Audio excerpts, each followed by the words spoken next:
Hello everyone, this is Rambabu. Welcome to Success Journey TV channel.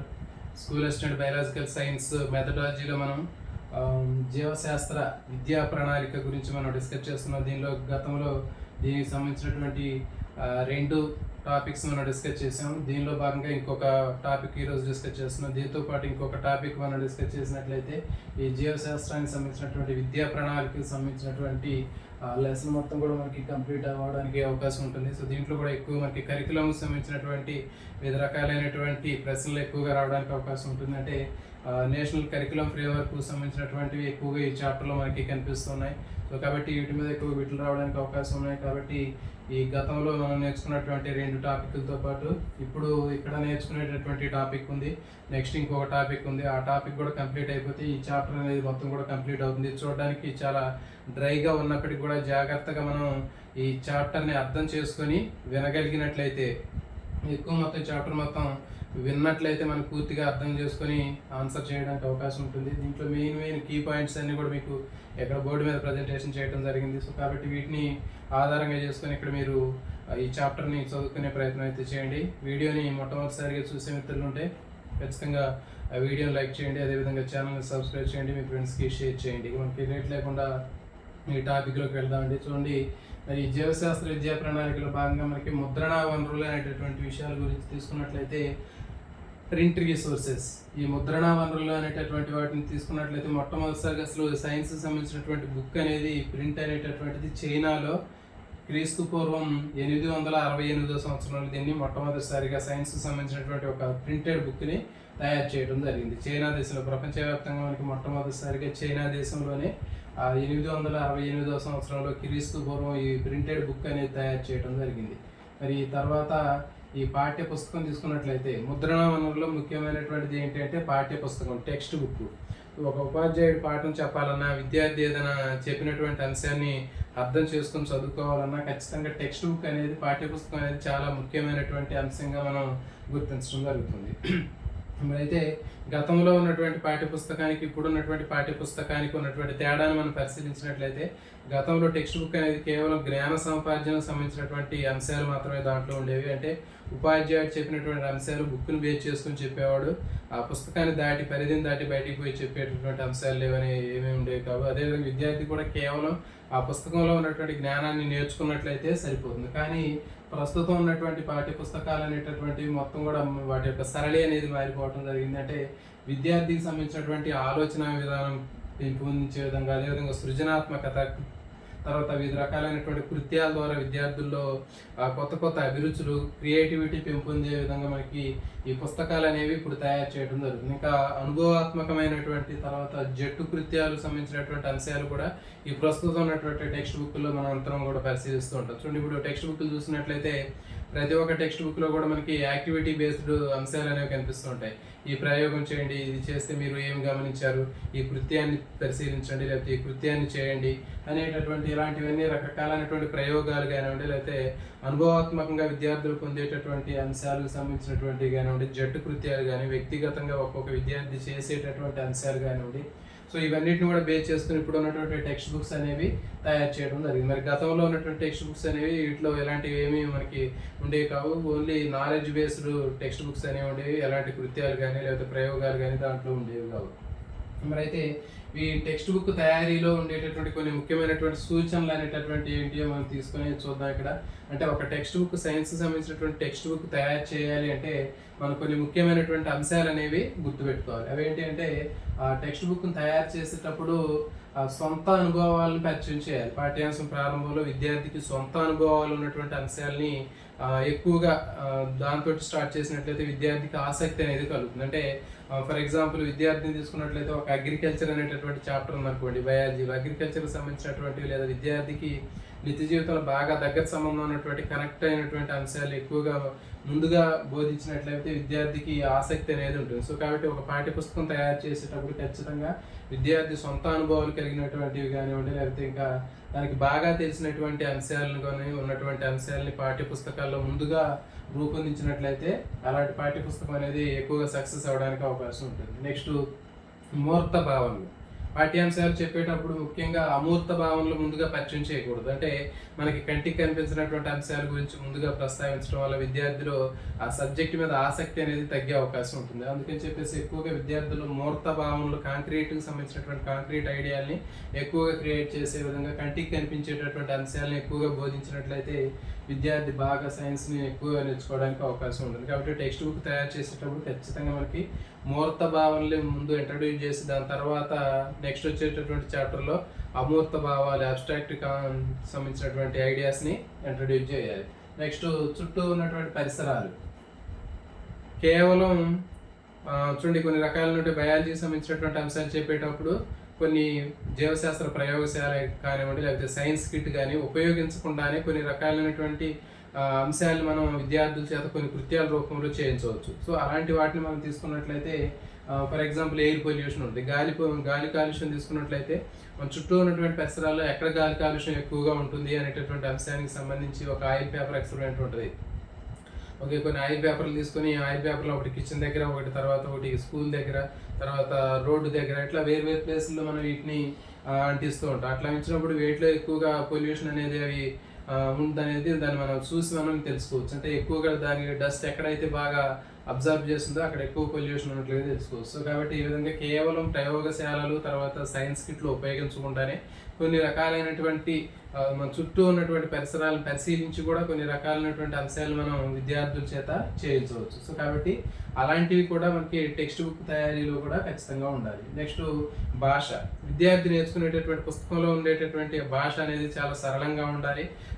వాడు బాగా అర్థం చేసుకునేటటువంటి భాష ఉండాలి. దాంట్లో ఎలాంటి ప్రింటింగ్ మిస్టేక్లు అనేవి కానీ లేకపోతే అచ్చు తప్పులు లాంటివి కూడా ఏమీ లేకుండా ఉండాలి. తర్వాత బాక్స్ ఐటమ్స్ చూడండి, మనకి ఎక్కువగా మనకి టెక్స్ట్ బుక్లో బాక్స్ ఐటమ్స్ అనేవి కనిపిస్తుంటాయి. అంటే ఏంటంటే ఏదైనా ఒక విషయాన్ని చెప్పేటప్పుడు మన టెక్స్ట్ బుక్లో ఉన్నటువంటి ఒక విద్యార్థి నేర్చుకోవడానికి అవసరమైనటువంటి అంశాలన్నీ కూడా మామూలుగా క్లాస్లో ఉన్నటువంటి ఆ టెక్స్ట్ బుక్లో ఉంటుంది. దాంతోపాటు అదనపు సమాచారం ఏదైతే ఉందో విద్యార్థికి కొంచెం భారత్వంగా అనిపించేటటువంటి అంశాలని ఒక బాక్స్ ఐటమ్స్ రూపంలో ఒక పట్టిక, ఒక బాక్స్ లాగా కొట్టి దాంట్లో మనకి ఇవ్వటం జరుగుతుంది. సో కాబట్టి అదేంటి అంటే విద్యార్థి వాడి యొక్క స్థాయిని బట్టి ఆ విషయాన్ని అర్థం చేసుకుని గుర్తుపెట్టుకోవడానికి అవకాశం ఉంటుంది. అంటే దాన్ని కంపల్సరీగా చదవాల్సినటువంటి అవసరం ఉండదు. విద్యార్థి అది చదువుకుంటే వాడికి ఏంటంటే కొంచెం అవగాహన అనేది ఎక్కువగా కలుగుతుంది. సో కాబట్టి మనకి ఈ పాఠ్యపుస్తకం తయారు చేసేటప్పుడు ఖచ్చితంగా దాంట్లో అదనపు సమాచారం ఏదైతే ఉందో వాడికి క్లియర్గా అర్థమయ్యేటట్లుగా ఒక బాక్స్ రూపంలో దాన్ని ఒక బాక్స్ ఐటమ్ రూపంలో ఖచ్చితంగా మనకి ఇచ్చేటట్లుగా మనకి ఆ టెక్స్ట్ బుక్ అనేది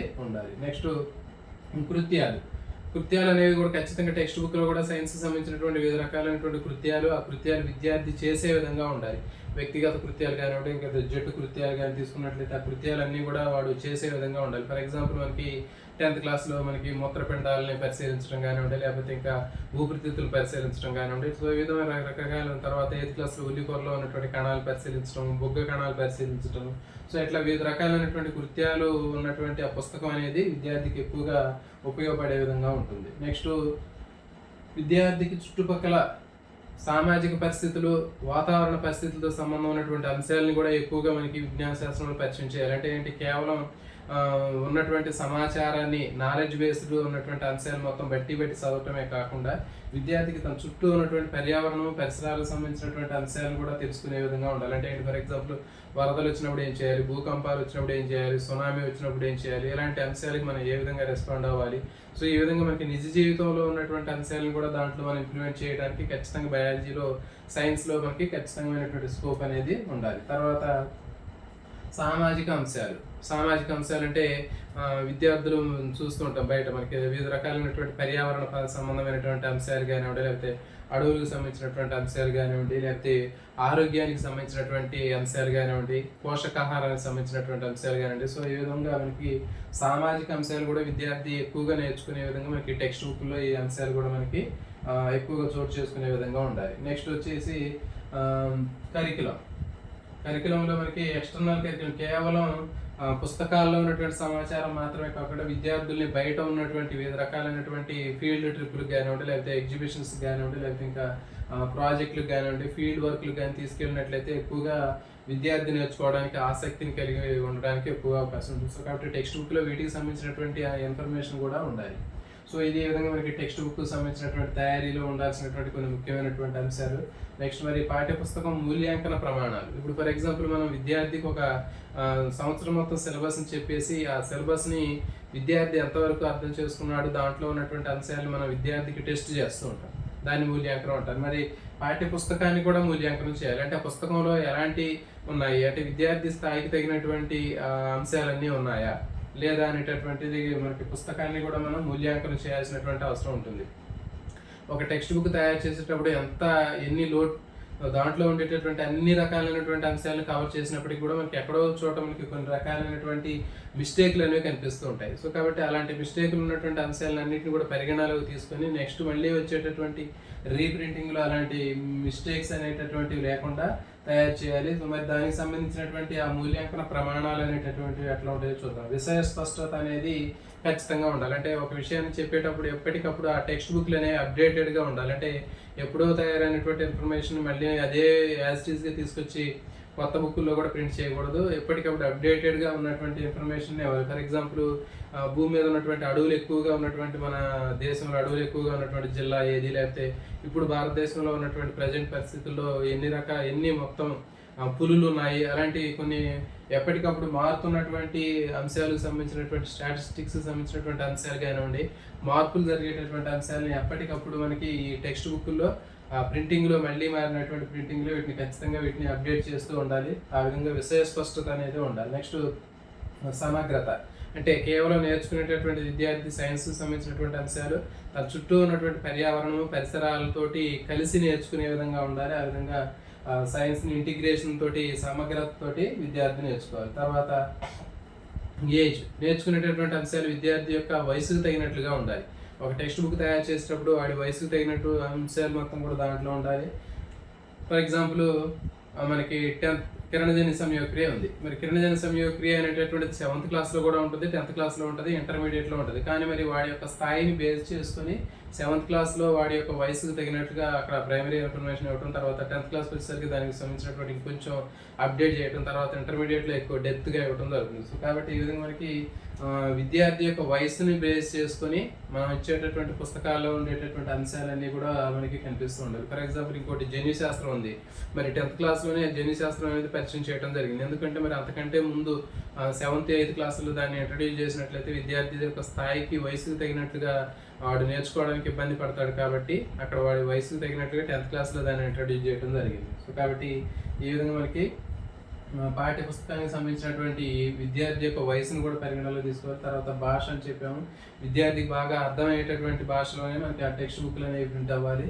నెక్స్ట్ చూడండి, మరి ఈ టెక్స్ట్ బుక్ని ఎవాల్యుయేషన్ చేయడానికి మనకి కొన్ని ఎవాల్యుయేషన్ స్కేల్స్ ఉంటాయి, తర్వాత రేటింగ్ స్కేల్స్, తర్వాత స్కోర్ కార్డులు అనేవి కనిపిస్తూ ఉంటాయి. వీటితోటి ఒక టెక్స్ట్ బుక్ని ఎవాల్యుయేట్ చేస్తూ ఉంటారు. అంటే అన్ని రకాలైనటువంటి అంశాలు మొత్తం ఇందులో పొందుపరిచారా, ఉన్నాయా లేవా అనేటటువంటి అంశాలు బేస్ చేసుకొని వీటిని రూపొందించడం జరుగుతుంది. సో వీటిలో ఒకటి ఏంటంటే ఓగల్ స్పాట్ చెక్ ఎవాల్యుయేషన్ స్కేల్ అంటారు. సో ఇది ఇంపార్టెంట్ అండి. ఓగల్ స్పాట్ చెక్ ఎవాల్యుయేషన్ స్కేల్ అనేటటువంటిది ఒక టెక్స్ట్ బుక్ యొక్క మూల్యాంకనం చేయడానికి ఉపయోగించేటటువంటి ఒక ప్రమాణం. తర్వాత దాంతోపాటు స్కోర్ కార్డు తీసుకున్నట్లయితే హంటర్ స్కోర్ కార్డు, ఈ హంటర్ స్కోర్ కార్డును ఉపయోగించి కూడా మనకి పాఠ్య పుస్తకాన్ని ఎవాల్యుయేట్ చేయడానికి అవకాశం ఉంటుంది. నెక్స్ట్ పాపులర్ సైన్స్ బుక్స్, బాగా ప్రసిద్ధి చెందినటువంటి విజ్ఞాన శాస్త్రానికి సంబంధించినటువంటి పుస్తకాలు అనేటటువంటి ఇన్ఫర్మేషన్ అనేది కూడా ఖచ్చితంగా అవసరం అండి. సో మరి బుక్స్ తీసుకున్నట్లయితే కేవలం గతంలో విద్యార్థి కేవలం పుస్తకంలో ఉన్నటువంటి సైన్స్లో ఉన్నటువంటి అంశాలు మాత్రమే, జ్ఞానపరమైన అంశాలు మాత్రమే నేర్చుకునేవాడు. ఉపాధ్యాయుడు కూడా కేవలం అంశాలు మాత్రమే చెప్తే సరిపోయేది. కానీ ప్రస్తుతం ఉన్నటువంటి పరిస్థితుల్లో మొత్తం కూడా అదనపు అంశాలు కూడా నేర్చుకోవాల్సినటువంటి అవసరం ఉంటుంది. అంటే కేవలం పుస్తకంలో ఉన్నటువంటి పరిజ్ఞానం మాత్రమే కాకుండా పుస్తకాన్ని దాటిపోయి రకరకాలైనటువంటి అంశాల గురించి మనం తెలుసుకోవాల్సినటువంటి అవసరం ఉంటుంది. అంటే విద్యార్థి కూడా నాలెడ్జ్ని బయట నుంచి తెచ్చుకుంటూ ఉంటాడు. అంటే వివిధ రకాలైనటువంటి ఇప్పుడు సోషల్ మీడియాలో రకరకాలైనటువంటి అంశాలు అందుబాటులో ఉంటాయి. కాబట్టి మరి విద్యార్థి కూడా తాను ఎంతో కొంత విషయాన్ని నేర్చుకుంటూ ఉంటాడు. మరి నేర్చుకున్నటువంటి విషయాన్ని తరగతి గదిలోకి వచ్చిన తర్వాత ఉపాధ్యాయుడిని ఏదైనా తనకున్నటువంటి డౌట్ అడిగినప్పుడు ఉపాధ్యాయుడు కూడా ఖచ్చితంగా దానికి సరైనటువంటి సమాధానం చెప్పగలిగి ఉండాలి. సో కాబట్టి మరి ఇలాంటి అదనపు సమాచారం మొత్తం కూడా ఎక్కడి నుంచి వస్తుందంటే మనకి వివిధ రకాలైనటువంటి సైన్స్ సంబంధించినటువంటి బుక్స్ ఎప్పుడైతే మనం వాటిని రెఫర్ చేస్తామో అప్పుడు ఆ ఉపాధ్యాయుడు సైన్స్ సంబంధించినటువంటి అన్ని అంశాల మీద అవగాహన ఉండి విద్యార్థి ఏ ప్రశ్న అడిగినా కానీ సమాధానం చెప్పడానికి అవకాశం ఉంటుంది. సో కాబట్టి ఇలాంటి పాపులర్ సైన్స్ బుక్స్ అనేటటువంటివి తయారు చేయాలి అనేటటువంటి ఉద్దేశంతో మనకి ఈ national book trust of India, గుర్తుపెట్టుకోండి, ఇది national book trust of India అనేది 1957 సంవత్సరంలో దీన్ని వివిధ రకాలైనటువంటి పుస్తకాలు తయారు చేయడం జరిగింది. 1957 సంవత్సరంలో national book trust of India అనేటటువంటి ఈ సంస్థ మరి సైన్స్ సంబంధించినటువంటి చాలా రకాలైనటువంటి పుస్తకాలు, అంటే వివిధ రకాలైనటువంటి వయసులకు తగినటువంటి పుస్తకాలు కానివ్వండి, వివిధ రకాలైనటువంటి శీర్షికలకు సంబంధించినటువంటి అంశాలు కానీ ఉపయోగించి చాలా రకాలైనటువంటి టైటిల్ బుక్స్ని తయారు చేయడం జరిగింది. మరి ఈ టైటిల్ బుక్స్ అనేవి విద్యార్థులకి కానీ ఉపాధ్యాయులకు కానీ చాలా ఉపయోగపడతాయి. ఇవి శాస్త్ర సాంకేతిక రంగాలకు సంబంధించినటువంటి అంశాలు కానివ్వండి, వివిధ రకాలైనటువంటి మొక్కలు జంతువులకు సంబంధించినవి, పరిశోధనకు సంబంధించినటువంటి అంశాలన్నీ కూడా మనకి ఈ పుస్తకాల్లో ఉంటాయి. సో మరి ఇలాంటి పుస్తకాలను చదువుకోవడం వల్ల విద్యార్థుల్లో సైన్స్ పట్ల అవగాహన పెరుగుతుంది, తర్వాత ఆసక్తి, అభిరుచి పెరుగుతుంది, తర్వాత ఇంకా సృజనాత్మకత కూడా పెరుగుతుంది. సో మరి ఇలాంటి వాటిలో కొన్ని ముఖ్యమైనటువంటివి మనం తీసుకున్నట్లయితే once upon a blue moon. So మరి ఈ సైన్స్ పాపులర్ సైన్స్ బుక్ తీసుకున్నట్లయితే సుకన్య దత్ అనేటటువంటి దీన్ని రాయటం జరిగింది, once upon a blue moon. So మరి దీన్ని ఒకవేళ గుర్తుపెట్టుకోవాలనుకుంటే మనకి చూడండి, కన్ను, బ్లూ మూన్ చూడాలంటే మనం దేంతో చూస్తాం, కన్నుతో చూస్తామని గుర్తుపెట్టుకోండి. తర్వాత సోషల్ లైఫ్ ఆఫ్ ప్లాంట్స్, దీన్ని కూడా సుకన్య దత్ రాయడం జరిగింది.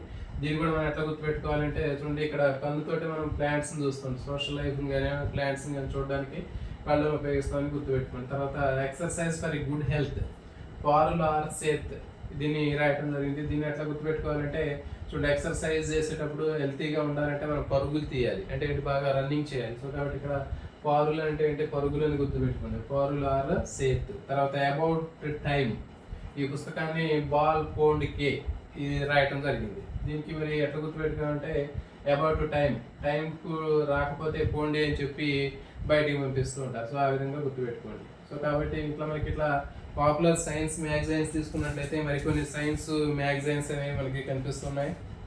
దీంట్లో once upon a blue moon, Sukanya Dutt, social life of plants, ఇది కూడా Sukanya Dutt. Next exercising for good health, Parul R Seth, astrology sense or non sense, ఈ పుస్తకాన్ని భీమన్ బసు దీన్ని రాయటం జరిగింది, రచయిత. నెక్స్ట్ హమ్ ఔర్ హమారా ఆహార్, కేటి అభయ.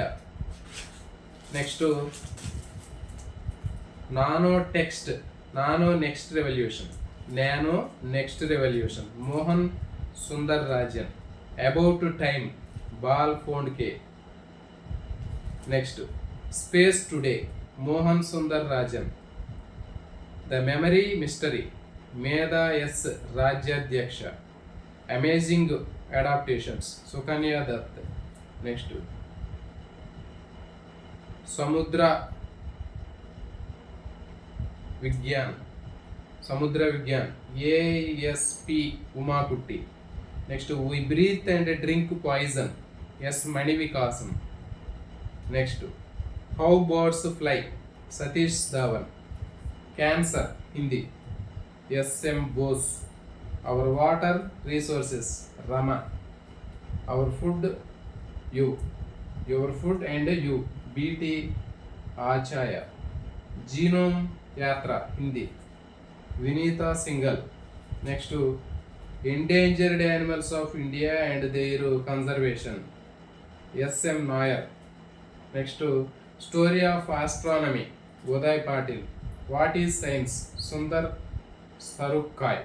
సో కాబట్టి ఈ విధంగా మనకి ఇట్లాంటి అన్నీ కూడా పాపులర్ సైన్స్ బుక్స్, వాటికి సంబంధించినటువంటి ఆథర్స్ మనకి ఇక్కడ ఇవ్వటం జరిగిందండి. సో ఈ విధంగా మనకి వివిధ రకాలైనటువంటి సైన్స్ బుక్స్ అనేవి చదవడం వల్ల ఉపాధ్యాయుడికి, తర్వాత విద్యార్థికి సైన్స్ సంబంధించినటువంటి నాలెడ్జ్ అనేది ఇంప్రూవ్ అవడానికి అవకాశం ఉంటుంది. నెక్స్ట్ సమాచార పత్రికలు, సంచికలు, జర్నల్స్ అండ్ మ్యాగజైన్స్.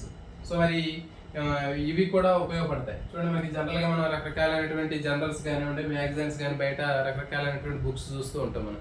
అంటే జీకే కానివ్వండి, కరెంట్ అఫైర్స్ కానీ, వివిధ రకాలైనటువంటి మంత్లీ మ్యాగజైన్స్, ఇట్లాంటి బుక్స్ వస్తూ ఉంటాయి. సో మరి అట్లాగే ఈ సైన్స్ సంబంధించినటువంటి సమాచార పత్రికలు, తర్వాత సంచికలు, జర్నల్స్, మ్యాగజైన్స్ అనేవి కూడా మనకి రిలీజ్ అవుతూ ఉంటాయి. ఏంటి అంటే ఇవి వైజ్ఞానిక సంఘాలు, సంస్థలు వీటిని తయారు చేయడం జరుగుతుంది. అంటే శాస్త్ర సాంకేతికమైనటువంటి అంశాలు కానివ్వండి, సైన్స్లో జరిగేటటువంటి వివిధ రకాలైనటువంటి పరిశోధనలు కానివ్వండి, ఇట్లాంటి అంశాలన్నింటినీ కూడా, టెక్నాలజీకి సంబంధించినటువంటి అంశాలన్నింటినీ కూడా అందరికీ అందుబాటులోకి రావడం కోసం వైజ్ఞానిక సంఘాలు, సంస్థలు ఇలాంటి పత్రికల్ని, తర్వాత ఈ మ్యాగజైన్స్ని ప్రింట్ చేయడం జరుగుతుంది. సో మరి ఇవి చేయడం వల్ల ఏంటంటే విద్యార్థుల్లో అభిరుచి పెరుగుతుంది, వైఖరులు పెంపొందించడానికి అవకాశం ఉంటుంది. తర్వాత కొత్తగా, తర్వాత సొంతగా క్రియేటివ్గా కొన్ని రకాలైనటువంటి ఆలోచనలు చేయడానికి ఇది ఉపయోగపడుతుంది. సో కాబట్టి అయితే ఈ సమాచార పత్రికలు, తర్వాత సంచికలు, జనరల్స్ మ్యాగజైన్స్ తీసుకున్నట్లయితే కొన్ని వీక్లీ ఉండేవి ఉంటాయి, తర్వాత కొన్ని మంత్లీ ఉండేవి ఉంటాయి, తర్వాత మరికొన్ని క్వార్టర్లీ ఉంటాయి, అంటే 3 నెలలకు ఒకసారి ప్రింట్ అయ్యేటటువంటి బుక్స్, తర్వాత ఈ మ్యాగజైన్స్ అనేవి మనకు కనిపిస్తూ ఉంటాయి. దీంట్లో ముఖ్యమైనటువంటి అంటే స్కూల్ సైన్స్, ఎన్సీఆర్టీ వాళ్ళు తయారు చేసినటువంటి ఈ మ్యాగజైన్ అనేది ఇది స్కూల్ సైన్స్. తర్వాత ఇది సమాచార పత్రిక. నెక్స్ట్ మ్యాగజైన్ తీసుకున్నట్లయితే magazines scientist, next down to earth, so ఇట్లాంటివన్నీ కూడా కొన్ని మ్యాగజైన్స్ ఉన్నాయి. వీటిలో కూడా వారం వీక్లీ వచ్చేటటువంటివి ఉన్నాయి, తర్వాత మంత్లీ ఉన్నాయి, తర్వాత పక్షం అంటే ప్రతి ఫోర్ట్ నైట్ అంటే 15 రోజులకు ఒకసారి తయారయ్యేటటువంటి మ్యాగజైన్స్ కూడా ఉన్నాయి. వీటిలో కొన్ని ముఖ్యమైనటువంటివి తీసుకున్నట్లయితే స్కూల్ సైన్స్, ఇది క్వార్టర్లీ. ఇది ఎప్పుడు పబ్లిష్ అవుతుందంటే ప్రతి 3 నెలలకు ఒకసారి పబ్లిష్ అవుతుంది. దీన్ని పబ్లిష్ చేసేవాళ్ళు NCERT, New Delhi. Next school science review, ఇది క్వార్టర్లీ, ఇది కూడా 3 నెలలకు ఒకసారి ప్రింట్ అవుతుంది. దీన్ని పబ్లిష్ చేసేటటువంటి సంస్థ ఏంటంటే association for science education, England. Next research in science education bimonthly, ఇది మంత్లీ ప్రింట్ చేసేటటువంటి పబ్లిష్ చేసే మ్యాగజైన్. నెక్స్ట్ దీన్ని పబ్లిష్ చేసే వాళ్ళు ఎవరు అంటే స్ప్రింగర్, ఆస్ట్రేలియా. నెక్స్ట్ 4వది సైన్స్ అండ్ కల్చర్, ఇది కూడా మంత్లీ పబ్లిష్ అవుతుందండి, జనరల్. ఇది Springer and Australia publishers. Next 4th one science and culture, ఇది కూడా monthly. India science news association, Kolkata, ఇది దీన్ని ప్రింట్ చేస్తుంది. నెక్స్ట్ 5వది journal of science teacher education, ఇది కూడా మంత్లీ పబ్లిష్ అయ్యేటటువంటి జనరల్ అండి. Association for science teacher education, ఇది పబ్లిష్ చేస్తుంది. వీటికి సంబంధించినటువంటి వెబ్సైట్స్ కూడా సేమ్ అదే పేరుతోటి springer.com, తర్వాత scienceculture.bna.org. సో ఇట్లా మనకి ఇవి ఉన్నాయి. సో కాబట్టి ఇవి కూడా మీకు ఇంపార్టెంట్, ఇవి కూడా మీకు చదవండి. నెక్స్ట్ మ్యాగజైన్స్ తీసుకున్నట్లయితే కొన్ని ముఖ్యమైనటువంటి మ్యాగజైన్స్, ఇవి మంత్లీ మ్యాగజైన్స్ ఉన్నాయి. తర్వాత 15 రోజులకు ఒకసారి అంటే ఫోర్ట్ నైట్లీ రిలీజ్ అయ్యేటటువంటి 15 రోజులకు ఒకసారి రిలీజ్ అయ్యేటటువంటివి, మంత్లీ రిలీజ్ అయ్యేటటువంటివి, వీక్లీ రిలీజ్ అయ్యేటటువంటివి కూడా మనకి ఉన్నాయి. దీంట్లో ద సైంటిస్ట్ అనేది మంత్లీ మ్యాగజైన్ అంటే ఇది. నెక్స్ట్ డౌన్ టు ఎర్త్, ఇది 15 రోజులకు ఒకసారి, fortnightly. Next 3rd one science reporter, ఇది monthly. Next popular science magazine, ఇది కూడా మంత్లీ. నెక్స్ట్ స్కైవర్డ్ మ్యాగజైన్, ఇది కూడా మంత్లీ మ్యాగజైన్. విజ్ఞాన్ ప్రగతి, హిందీ, ఇది మంత్లీ. నెక్స్ట్ విజ్ఞాన్ కా దునియా, ఇది వీక్లీ.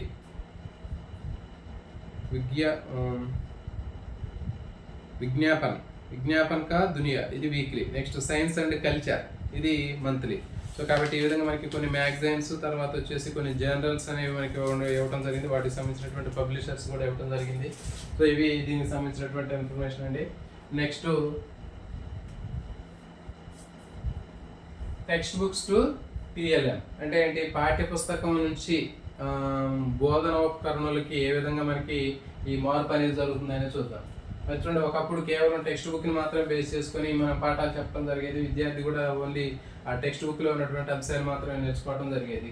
కానీ ప్రస్తుతం ఏంటంటే విద్యార్థికి అందించాల్సినటువంటి జ్ఞానం అనేది కేవలం టెక్స్ట్ బుక్ దాటిపోయి బోధనాభ్యాసన పరికరాలను కూడా ఉపయోగించాల్సినటువంటి పరిస్థితి అనేది కనిపిస్తుంది. అంటే విద్యార్థికి మూర్తానుభవాలను కూడా ఖచ్చితంగా మనం పిల్లవాడికి కల్పించాల్సినటువంటి అవసరం ఉంటుంది. అంటే కేవలం టెక్స్ట్ బుక్ నాలెడ్జ్ని కాకుండా టెక్స్ట్ బుక్తో పాటు విద్యార్థికి టెక్స్ట్ బుక్ను దాటిపోయి బయట ఉన్నటువంటి టీచింగ్ లెర్నింగ్ మెటీరియల్స్ ఏవైతే ఉన్నాయో బోధనాభ్యాసం సామగ్రిని కూడా విద్యార్థికి పరిచయం చేసే విధంగా ఉండాలి. ఫర్ ఎగ్జాంపుల్ మనకి మోనోకార్డ్, డైకార్డ్స్ తీసుకున్నాం. మరి ఆ మోనోకార్డ్స్, డైకార్డ్స్ మనం చెప్పేటప్పుడు కేవలం ఆ టెక్స్ట్ బుక్లో ఉన్నటువంటి పాఠ్యాంశాన్ని చదివి విద్యార్థికి అర్థమయ్యేటట్టు చెప్పడం మాత్రమే కాకుండా ఆ పుస్తక పరిధిని దాటిపోయి మనం బయట వాటికి సంబంధించినటువంటి టీచింగ్ లెర్నింగ్ మెటీరియల్స్ని కూడా పరిచయం చేసి నేర్పినట్లయితే విద్యార్థి చాలా ఆసక్తిగా నేర్చుకోవడానికి, తర్వాత ఇంట్రెస్ట్గా నేర్చుకోవడానికి అవకాశం ఉంటుంది. ఫర్ ఎగ్జాంపుల్ మనకి చెప్పాము మనం ఏకదళ బీజాలకు సంబంధించినటువంటి ఒక మొక్కని, ద్విదళ బీజానికి సంబంధించినటువంటి ఒక మొక్కని విద్యార్థికి ఇచ్చినట్లయితే విద్యార్థి దాంట్లో ఉన్నటువంటి ఆ మొక్కలో ఉన్నటువంటి వేరు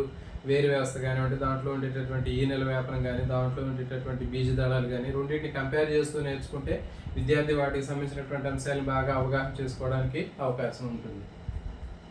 ఇంకా పుస్తకంలో మనకి ఫ్లవర్ ఉంటుంది, పుష్పం, దానిలో ఉన్నటువంటి భాగాలు, ఏకాంగి పుష్పాలు, ద్విలింగ పుష్పాలు అనేవి మనం డైరెక్ట్గా టెక్స్ట్ బుక్ని బేస్ చేసుకొని మన పిల్లవాడికి చెప్పినట్లయితే తక్కువగా అర్థం అవడానికి అవకాశం ఉంది. దాంట్లో కాకుండా విద్యార్థికి డైరెక్ట్గా కొన్ని రకాలైనటువంటి ఏకదళ మనకి monocots, bisexual flowers, unisexual flowers, ఏకలింగ పుష్పాలు, ద్విలింగ పుష్పాలు సంబంధించినటువంటి కొన్ని పుష్పాలు కలెక్ట్ చేసుకొచ్చి విద్యార్థికి ఇచ్చి దాంట్లో ఉండేటటువంటి పురుష భాగాలు, స్త్రీ భాగాలు ఇవన్నిటిని దాంట్లో రక్షక పత్రాలు, ఆకర్షక పత్రాలు, తర్వాత కేసరావళి, అండకోశము, దాంట్లో దేన్ని ఏకలింగ పుష్పం అంటారు, దేన్ని ద్విలింగ పుష్పం అంటారు, ఏ భాగాలు ఉండాలి, ఏ భాగాలు ఉంటే అది ద్విలింగ పుష్పం, ఇట్లాంటి అంశాలు మొత్తాన్ని కూడా విద్యార్థికి డైరెక్ట్గా కొన్ని పుష్పాలను సేకరించి విద్యార్థికి ప్రత్యక్షంగా వాడికి అర్థమయ్యేటట్లుగా యాక్టివిటీ బేస్డ్గా చెప్పినట్లయితే విద్యార్థికి బాగా అర్థమవుతుంది. సో కాబట్టి ఖచ్చితంగా మనకి టెక్స్ట్ బుక్లో ప్రస్తుతం ఉన్నటువంటిది ఏంటంటే టెక్స్ట్ బుక్ పరిధిని దాటిపోయి బయట ఉన్నటువంటి టీచింగ్ లెర్నింగ్ మెటీరియల్స్ తోటి విద్యార్థికి పరిచయం చేసినట్లయితే ఎక్కువగా వాడు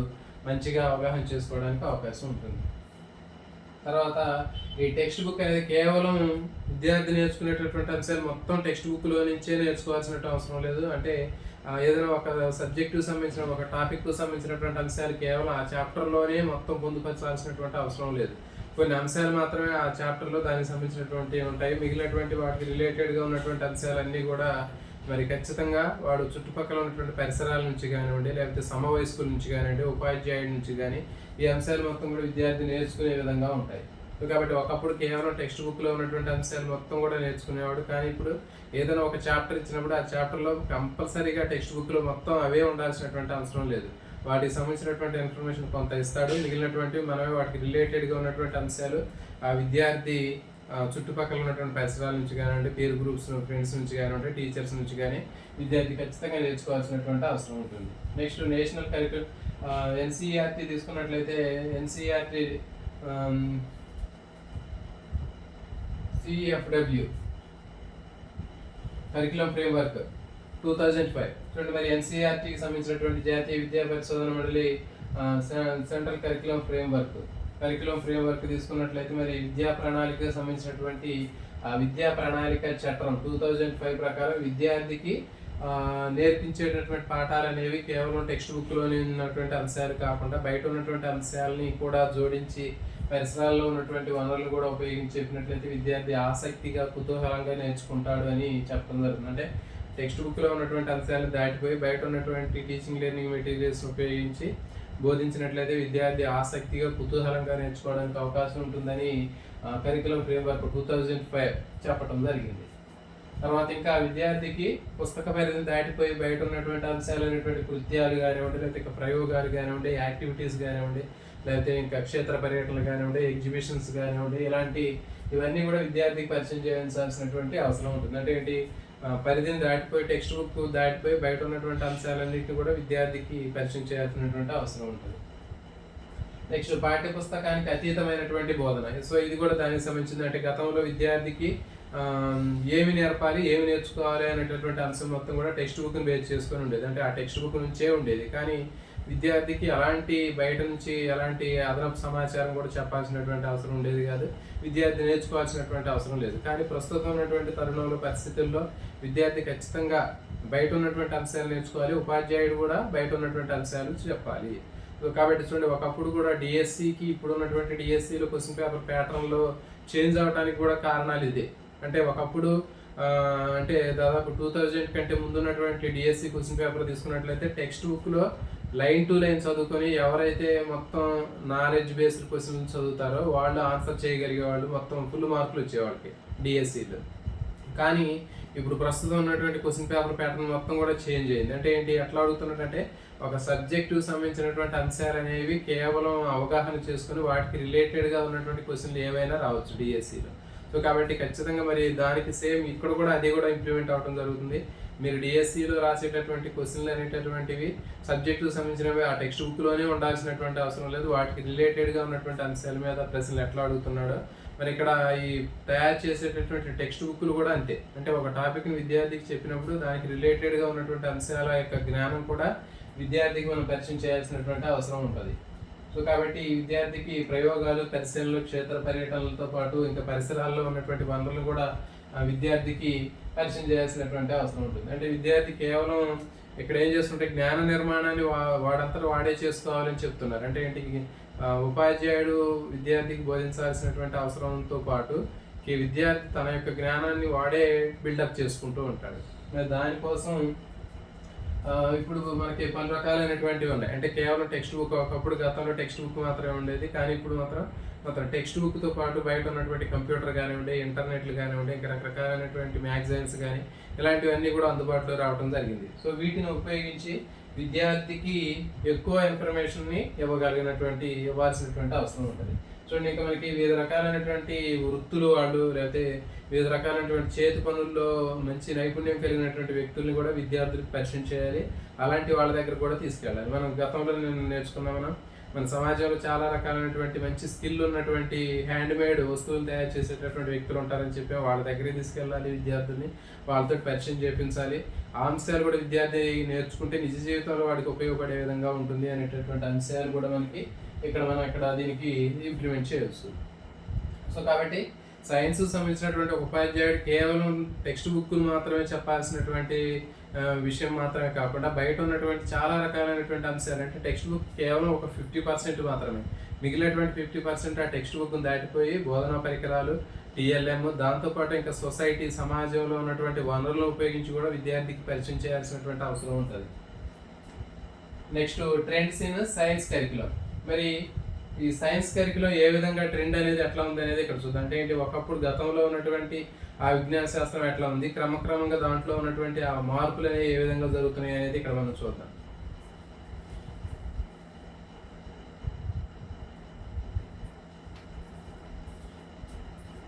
చూడండి, మరి విద్యా ప్రణాళిక అభివృద్ధికి సంబంధించినటువంటి చరిత్ర అని చెప్పవచ్చు. దీంట్లో మనకి 1960లో సైన్స్ అనేది తీసుకున్నట్లయితే ఒక ఆప్షన్గా ఉండేది.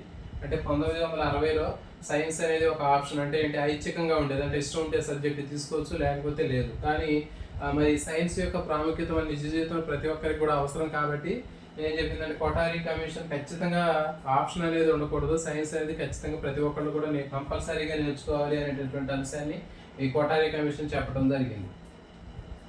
తర్వాత నేషనల్ ఎడ్యుకేషన్ పాలసీ 1986 ఇదేం చెప్పిందంటే, విద్యార్థికి జ్ఞానం అనేది ఒకప్పుడు కేవలం జ్ఞానం మీద ఆధారపడి ఉండేది. అంటే ఉపాధ్యాయుడు చెప్పేటటువంటి అంశాలు విద్యార్థి బట్టి వాటిని నేర్చుకోవడం అనేది ఉండేది, ఓన్లీ నాలెడ్జ్ బేస్డ్ అనేటటువంటిది ఉండేది. కానీ ప్రస్తుతం ఏంటంటే, ఈ నేషనల్ ఎడ్యుకేషన్ పాలసీ 1986 ప్రకారం జ్ఞానం నుంచి మనం చెప్పేటటువంటి అంశాలు కేవలం జ్ఞానపరమైన అంశాలు మాత్రమే కాకుండా విద్యార్థికి శిశు కేంద్రీకృతంగా ఉండాలి, అదేవిధంగా కృత్యాధార బోధన అనేది జరగాలి అనేటటువంటి విషయాన్ని చెప్పడం జరిగింది. నెక్స్ట్, నేషనల్ కరికులం ఫ్రేమ్వర్క్ 2005 ఏం చెప్తుందంటే, జ్ఞాన నిర్మాణాన్ని పెంపొందించాలి అని చెప్తుంది. అంటే విద్యార్థి తన యొక్క నాలెడ్జ్ని తానే బిల్డప్ చేసుకునే విధంగా ఉపాధ్యాయుడు సహకరించాలి. అంటే వివిధ రకాలైనటువంటి బయట ఉన్నటువంటి సోషల్ మీడియాని కానివ్వండి, లేకపోతే ఇంటర్నెట్ని కానీ ఉపయోగిస్తూ వివిధ రకాలైనటువంటి మ్యాగజైన్స్, బుక్స్, సో రిఫరెన్స్లు ఇవన్నీ ఇచ్చినప్పుడు విద్యార్థి తన యొక్క జ్ఞాన నిర్మాణాన్ని బిల్డప్ చేసుకోవడానికి అవకాశం ఉంటుంది. నెక్స్ట్, ఎస్కాల్ చెప్పినటువంటి ఎస్కాల్ కమిటీ కూడా మనకి లెర్నింగ్ వితౌట్ బర్డెన్ అని చెప్పాము. అంటే భారరహిత అభ్యసనం అని చెప్పాము. అంటే పుస్తకాల యొక్క బరువును తగ్గించాలి అనేటటువంటి విషయాన్ని మనకి ఎస్వాల్ చెప్పడం జరిగింది. ఎస్వాల్ కమిటీ ప్రకారం విద్యార్థికి నేర్చుకునేటటువంటి అంశాలు మొత్తం టెక్స్ట్ బుక్లోని పొందుపరిచి దాని యొక్క సైజుని పెంచాల్సినటువంటి అవసరం లేదు. విద్యార్థికి సంబంధించినటువంటి ముఖ్యమైనటువంటి అంశాలు ఆ టెక్స్ట్ బుక్లో ఉండాలి, మిగిలినటువంటి మొత్తం కూడా బయట ఉన్నటువంటి ఆ పరిసరాల వనరుల నుంచి నేర్చుకునే విధంగా తయారు చేయాలి, పుస్తకాల యొక్క సైజు తగ్గించాలి అని ఎస్వాల్ చెప్పడం జరిగింది. నెక్స్ట్, 1988లో సిలబస్ కూడా మనకి అదే చెప్తుంది. అంటే 1988లో జాతీయ విద్యా విధానం ప్రకారం మనకి సిలబస్ అనేది కేవలం ఇప్పుడు జ్ఞానం మాత్రమే ఉండేది, కానీ దానికి సంబంధించినటువంటి మొత్తం కూడా అప్డేట్ అవడం జరిగింది. విద్యార్థికి శిశు కేంద్రీకృతంగా ఉండటం, కృత్యాధార బోధన చేయడం అనేటటువంటివి కూడా మనకి తర్వాత నేషనల్ కరికులం ఫ్రేమ్వర్క్ 2005 అప్పుడు చెప్పడం జరిగింది. తర్వాత విద్యార్థి మొత్తం నేర్చుకునేటటువంటి అంశాలు కేవలం తరగతిలో 4 గది గోడల మధ్యలో మాత్రమే ఉండేటటువంటి అంశాలు కాదు, బయట ఉన్నటువంటి అంశాలు మొత్తం కూడా విద్యార్థి ప్రకృతిలో ఉన్నటువంటి అంశాలు, తర్వాత చుట్టూ ఉన్నటువంటి సజీవ నిర్జీవ అంశాలు మొత్తాన్ని కూడా విద్యార్థి నేర్చుకునేటట్లుగా ఉండాలి అని చెప్పేసి చెప్పడం జరిగింది. నెక్స్ట్ రాష్ట్ర స్థాయిలో నేషనల్ కరికులం ఫ్రేమ్వర్క్ 2005 ఇది కూడా కొన్ని రకాలైనటువంటి విద్యా ప్రణాళిక అంశాలను చెప్పడం జరిగింది. అంటే మన రాష్ట్ర స్థాయిలో ఏ విధంగా ఉండాలి అనేటటువంటి విద్యా ప్రణాళిక అనేది ఇదేం చేసింది, నేషనల్ కరికులం ఫ్రేమ్వర్క్ 2005 తర్వాత విద్యా హక్కు చట్టం 2009 ఈ రెండు అంశాలను బేస్ చేసుకుని విద్యా ప్రణాళికని రూపొందించడం జరిగింది. అంటే కొత్త కరికులంని రూపొందించడం జరిగింది. దీని ప్రకారం విద్యార్థులు సామర్థ్యాలను పెంపొందించాలి, వైజ్ఞానిక ఆలోచనలు పెంపొందించాలని చెప్పడం జరిగింది. నెక్స్ట్ ప్రత్యక్షంగా విద్యార్థి ప్రయోగాలు చేసే విధంగా ఉండాలి, పరిశీలన చేసే విధంగా ఉండాలి, కృత్యాలు వనరులు క్షేత్ర పర్యటనల విధానం చేసి విద్యార్థికి పరిచయం చేయాల్సినటువంటి అవసరాన్ని గురించి మనకి రాష్ట్ర స్థాయిలో విద్యా ప్రణాళికను రూపొందించడం జరిగింది. నెక్స్ట్ ఈ నేషనల్ కరికులం ఫ్రేమ్వర్క్ 2005 సిఫార్సులు చేసినటువంటి అంశాలు తీసుకున్నట్లయితే ఇదేం చెప్తుందంటే నేషనల్ కరికులం ఫ్రేమ్వర్క్ 2005 1975లో చెప్పినటువంటి నేషనల్ కరికులం ఫ్రేమ్వర్క్ ఏంటంటే అప్పటి వరకు కూడా మనకి 10+2 విద్యా విధానం అనేది ఉండేది. అంటే ఏంటి, 10 సంవత్సరాలు సాధారణ విద్య, దాంతోపాటు 2 సంవత్సరాలు మనకి అదనపు విద్య ఉండేది. పాఠశాల విద్య అనేటటువంటిది మనకి 10+2 అనేటటువంటిది ఉండేది. నేషనల్ కరికులం ఫ్రేమ్వర్క్ 1975 ప్రకారం 10+2 సిస్టమ్ అనేది ఉండేది. దాంట్లో 10 సంవత్సరాలు సాధారణ విద్య అనేది ఉండేది. నెక్స్ట్ సైన్స్, దీంట్లో ఈ 10 సంవత్సరాల్లో ఖచ్చితంగా సైన్స్ అనేది కంపల్సరీగా ఉండేటటువంటి అంశంగా ఉండేది. అంటే దీంట్లో ఎలాంటి ఆప్షన్ అనేది ఉండేది కాదు, ఖచ్చితంగా 10th వరకు కూడా ఖచ్చితంగా సైన్స్ అనేది నేర్చుకోవాలి.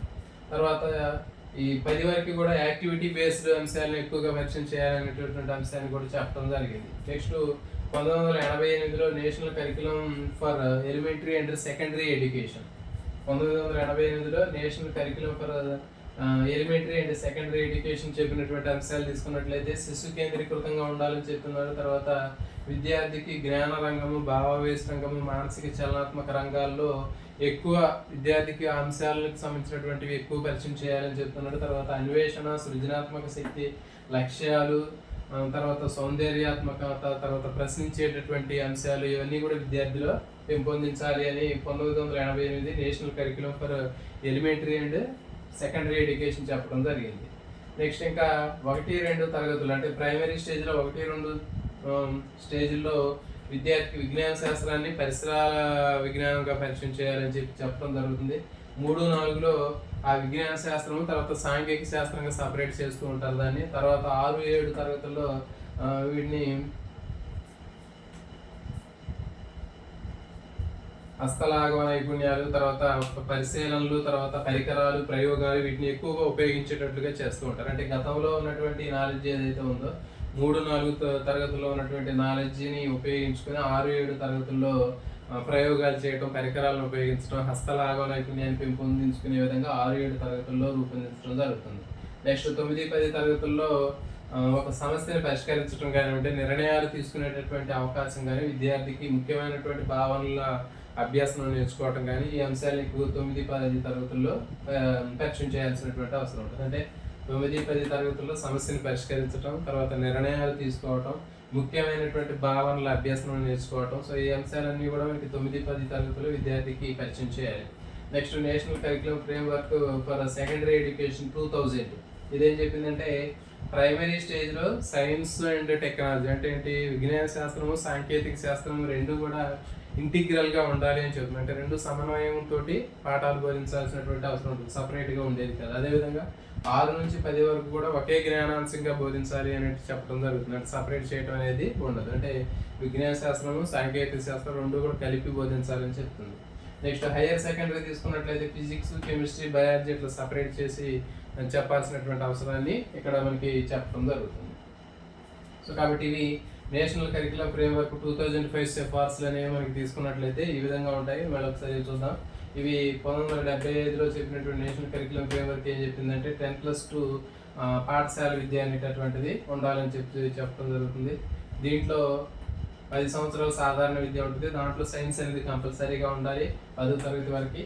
10వ తరగతి వరకు కూడా యాక్టివిటీ బేస్డ్ ఎడ్యుకేషన్ అనేది ఉండాలని చెప్తుంది. Next 1985 national curriculum for elementary and secondary education ఏం చెప్తుందంటే శిశు కేంద్రీకృతంగా ఉండాలి. విద్యార్థికి జ్ఞాన రంగము, భావవేశ రంగము, మానసిక చలనాత్మక రంగాల మీద ఎక్కువగా వాళ్ళకి ఫోకస్ చేయాలి అనేటటువంటి విషయాన్ని చెప్పడం జరిగింది. నెక్స్ట్ విద్యార్థుల అన్వేషణ, సృజనాత్మక శక్తి, లక్ష్యాత్మకత, సౌందర్యాత్మకత ప్రశ్నించేటటువంటి అంశాలకు కూడా విద్యార్థి పరిచయం చేయాలి అని చెప్తుంది. నెక్స్ట్ 1-2 ప్రైమరీ స్టేజ్లో విజ్ఞాన శాస్త్రాన్ని పరిసరాలపై విజ్ఞాన రూపంలో విద్యార్థికి పరిచయం చేయాలని చెప్తుంది. 3-4 శాస్త్రంలో విజ్ఞాన శాస్త్రము, సాంఘిక శాస్త్రంగా వాటిని విడగొడుతుంది. నెక్స్ట్ 6-7 తరగతుల్లో ప్రయోగాలు చేయటము, పరికరాలు ఉపయోగించడం, హస్తలాగ నైపుణ్యాల మీద ఎక్కువగా వాడికి ఫోకస్ చేయడం జరుగుతుంది. నెక్స్ట్ 9-10లో సమస్య పరిష్కారం, నిర్ణయాలు తీసుకోవటము, తర్వాత ముఖ్యమైనటువంటి భావనలు అభ్యాసం చేయటము, ఈ అంశాల మీద చూపిస్తుంది focus. Next national curriculum framework for secondary education 2000 primary స్టేజ్లో సైన్స్, టెక్నాలజీ ఇంటిగ్రేటెడ్గా కలిపి బోధించాలని చెప్తుంది. నెక్స్ట్ 6-10 వరకు ఒకే జ్ఞానాంశంగా బోధించాలని చెప్తున్నారు. నెక్స్ట్ హైయర్ సెకండరీలో ఫిజిక్స్, కెమిస్ట్రీ, బయాలజీ సంబంధించినటువంటి అంశాలని దానికి విడివిడిగా బోధించాలని చెప్పడం జరుగుతుంది. సో కాబట్టి ఈ విధమైనటువంటి అంశాలు అనేవి మనకి కరికులం విద్యా ప్రణాళికలో, జీవశాస్త్ర విద్యా ప్రణాళికలో ఈ అంశాలు అనేవి పొందుపరచడం జరిగింది. ఇంకో క్లాస్ ఉంటుంది, ఆ క్లాస్లో కూడా మరికొన్ని అంశాలు అనేవి ఉంటాయి. దాంతో మనకి చాప్టర్ అనేది కంప్లీట్ అయిపోతుంది. ఇది అయిపోయిన తర్వాత ఈ చాప్టర్ సంబంధించినటువంటి ప్రాక్టీస్ బిట్లు కూడా మనం చేసే ప్రయత్నం అయితే చేద్దామండి. మరి ఇది ఈరోజు వీడియో. మీ వీడియోని ఖచ్చితంగా లైక్ చేయండి, మీ ఫ్రెండ్స్కి షేర్ చేయండి. జై హింద్.